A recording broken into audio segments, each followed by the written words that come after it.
Welcome to our presentation of the Wheaton Public Library, Celebrating the Past. We'll start in 1891 with the opening of the library and explore the many changes and updates that have happened up to the present day.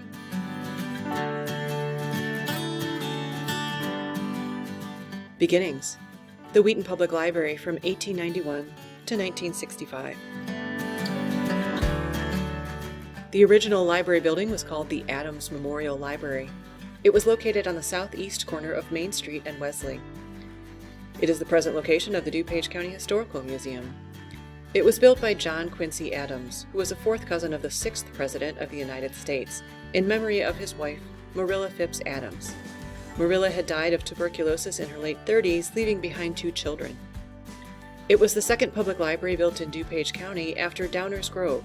They were both built in the same year, 1891. John Quincy Adams was born in Hopkinton, Massachusetts in 1824 and joined his older brothers in Chicago in 1851.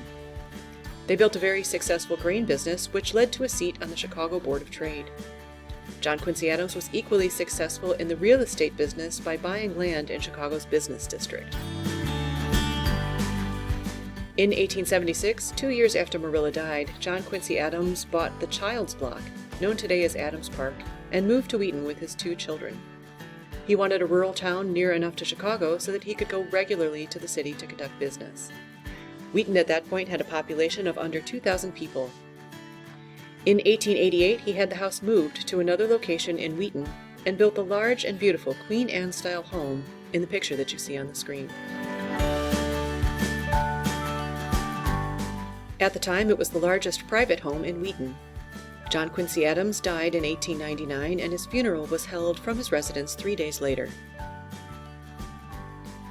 Here's Wheaton in the 1890s. The library was built in 1891 when the city had no more than 2,500 people. The upper floor of the building had an electric fixture, but on the lower floor, people did their reading by daylight or gaslight. They drove to the library in horse-drawn carriages or walked over dirt streets because they weren't paved. For the first 11 years, the library was open 2 days a week, Wednesday and Saturday. Beginning in 1904, the library was open Monday through Saturdays, afternoons and evenings. The library was built with beautiful details inside and out and designed by prominent architect Charles Sumner Frost in the Richardsonian Romanesque style. Features included rough-faced limestone, red slate roof, stone gables, arched windows, and pinnacles with a acanthus leaf motif and an urn. The entrance faces north to Wesley, not Main Street. It is said that this was under Adams' direction so that he could view the comings and goings of the library from his front porch. The stone arch pictured here was created by local mason Alvin Austin. The interior of the library has a lot of oak, an oak staircase, oak floors, and carved oak woodwork. The main hall features marble wainscot. The second floor meeting hall was used for popular lecture courses. Local drama was also performed on the stage, and there was a piano for concerts. One of the first books bought for the new library was The Portrait of a Lady, for $2.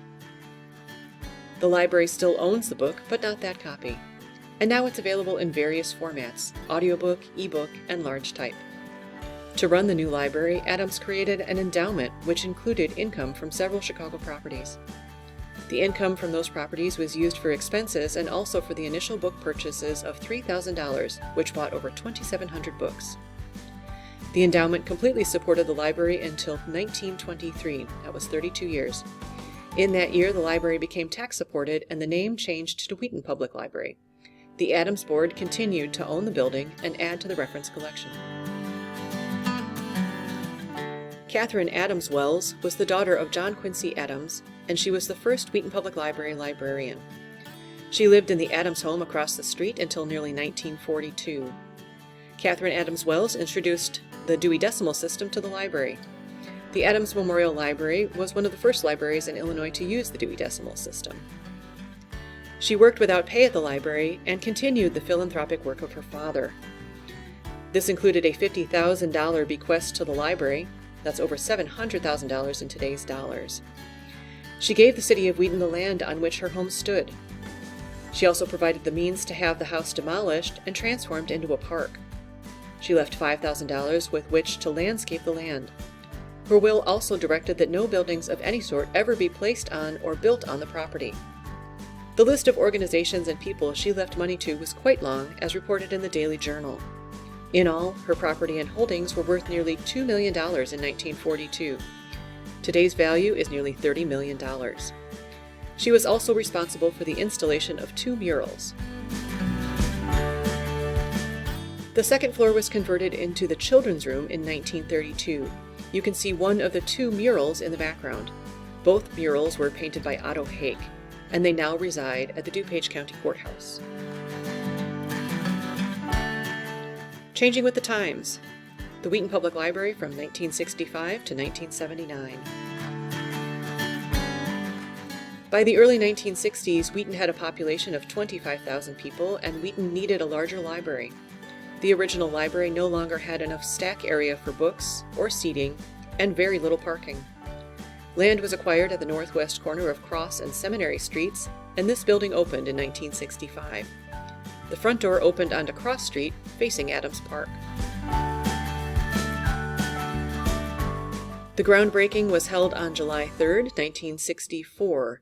This photo shows the Wheaton mayor at the time and our library director, Marjorie Lincoln. The architecture firm for the library was Richardson, Severns, Sheeler, and Green, a firm from Champaign, Illinois. The new building would have parking on both the south and east sides of the building and a much-needed children's wing. A mezzanine would encircle the first floor central room. The building was to be 25,000 square feet and cost $610,000. By March 1965, the library was taking shape and opened the day after Labor Day. It was built to hold a collection that would grow to 100,000 volumes. 50,000 of those volumes came over from the original library. The library now would have air conditioning and humidity control. It was built with a basement, but it was not finished at that time. The dedication and open house were on November 14, 1965. A few photos from dedication day. This photo shows the library board president, Berlin Pierce, and the library director, Marjorie Lincoln. The Wheaton Library Board from 1965, taken on dedication day. Welcome to the new library. This photo shows the circulation desk.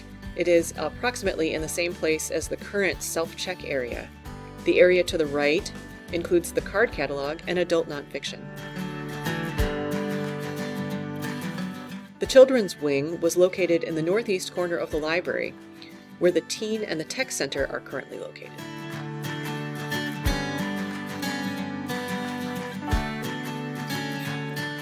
The Adams Memorial Reference Room was named as such because the Adams Trust provided the funds for the reference materials.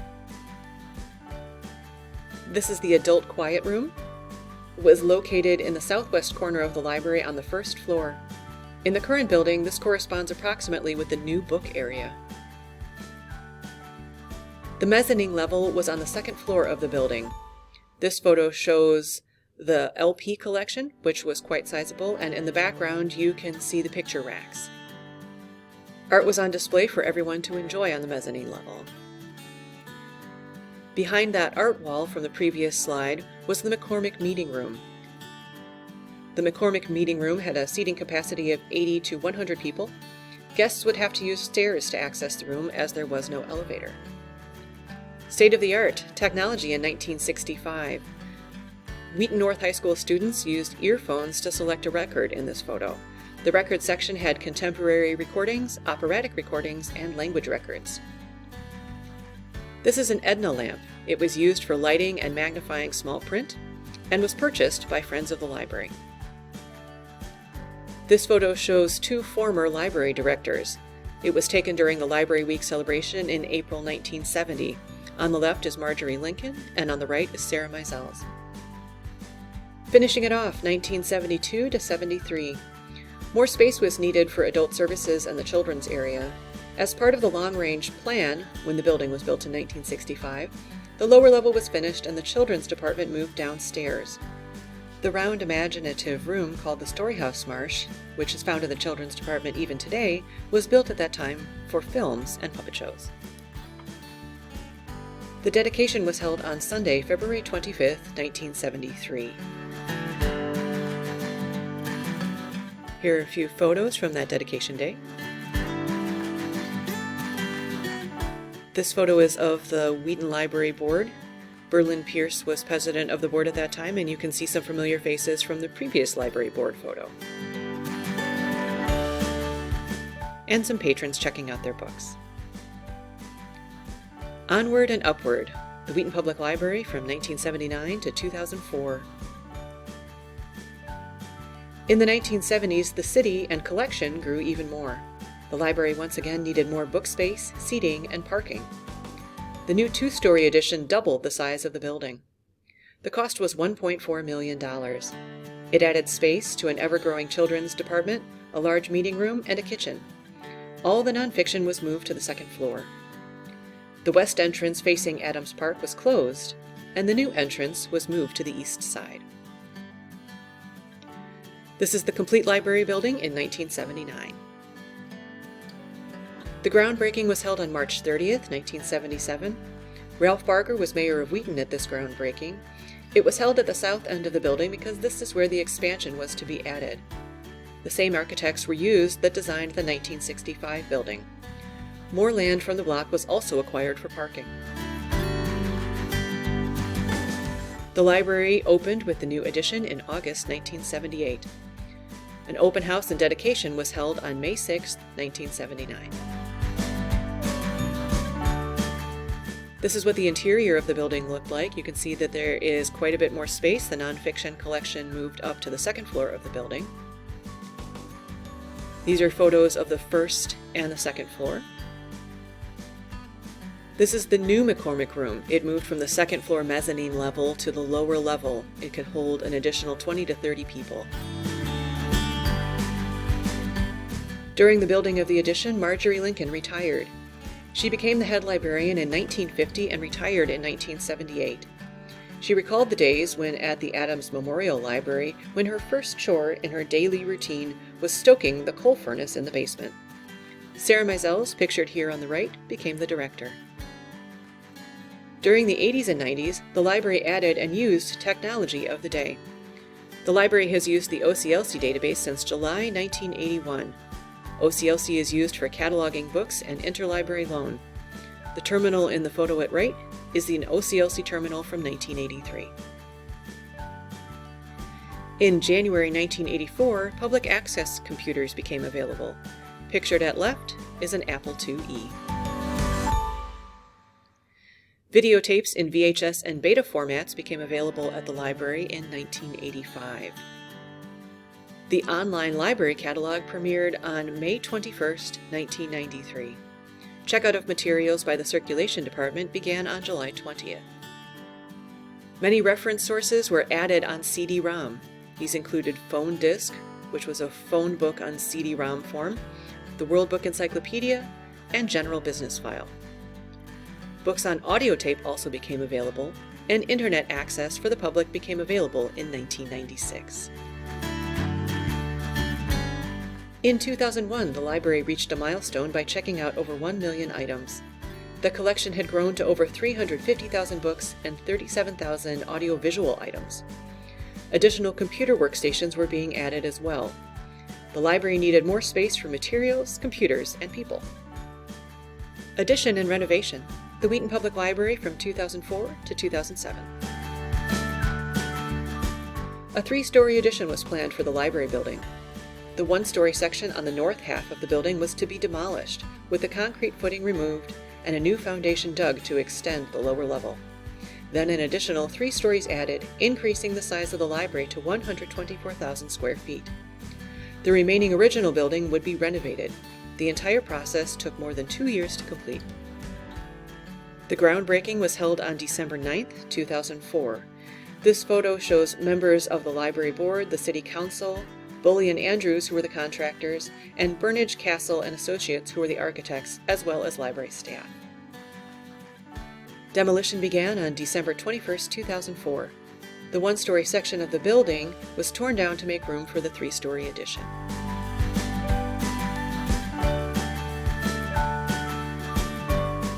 Construction of the addition lasted for 14 months. The final beam was raised into place on June 24, 2005. Various staff and board members signed the beam before it was put into place. This is the completed three-story addition in February 2006. Once the addition was complete, renovation on the original building could begin. This is the main entrance on the east side of the building. A new west entrance was also planned, with a plaza to include space for seating and programs. The renovation was completed in 2007. Dedication Day was held on April 15, 2007. This is a photo of the new entrance on the west side. It provided easy access to Adams Park. Cross Street was closed on the west side of the building between Seminary and Wesley Streets. The West Plaza was created to hold outdoor concerts. One of the features of the exterior redesign was Mankato Cassoto limestone. It was a grayish yellow when it was installed and has since turned to a warm buff color over time. Onto the interior redesign, large windows were added to bring natural light to the lower level. 6 study rooms were created. 3 were located on the second floor and 3 in the children's department on the lower level. A teen space was created for middle school and high school students. The teen space was on the second floor of the building, surrounding the well. Another new addition was the adult quiet room. This was on the second floor of the library, overlooking Adams Park. Technology needs were increased in the new building. We went from 7 internet stations to nearly 30.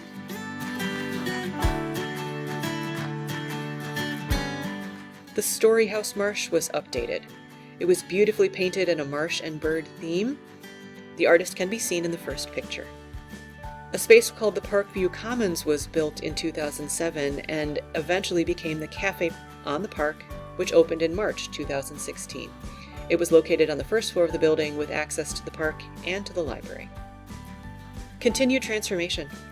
The Wheaton Public Library from 2007 to 2022. In September of 2013, after 47 years of service, 35 of which were as director, Sarah Mizels retired. Seated on the right of Mrs. Mizels is the assistant director, Carolyn Dier. Betsy Adamowski, the library's current director, started in 2013.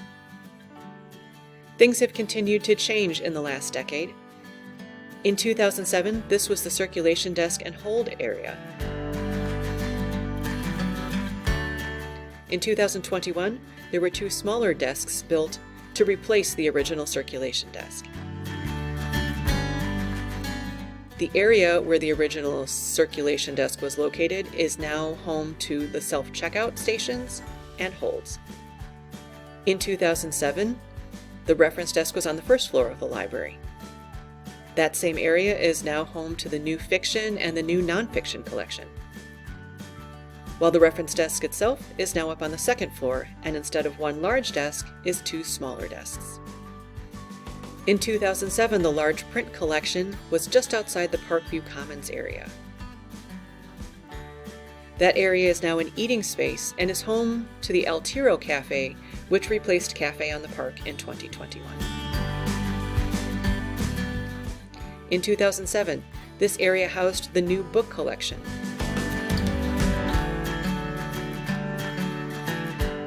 But by 2022, it was the Arts and Culture Center. Local artists are free to submit their work to be displayed in the Arts and Culture Center. The artwork that you see on the slide currently were from January of 2022. In 2007, the teen space was on the second floor of the building. However, by 2021, which is the view that you see from this picture, the teen space had moved to the first floor of the building. It is currently on the northwest corner of the first floor. In 2007, there was a large desk at the Youth Services Department. By 2021, the large desk was removed and a smaller Youth Services desk was installed instead. In 2007, the audiovisual collection was located on the north side of the first floor of the building. By 2022, the audiovisual collection had moved just slightly over to the west, and the Tech Center computers were moved to the first floor for more easy accessibility. In 2017, the Business Resource Center debuted. It was located on the second floor of the building and housed collections and a space for staff at a Business Resource Center desk.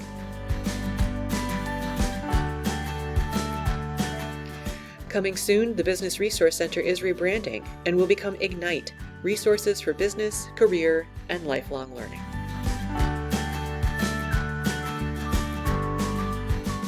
More changes are coming. Stay with us as we continue to adapt with the evolving needs of the community of Wheaton. Thank you for watching.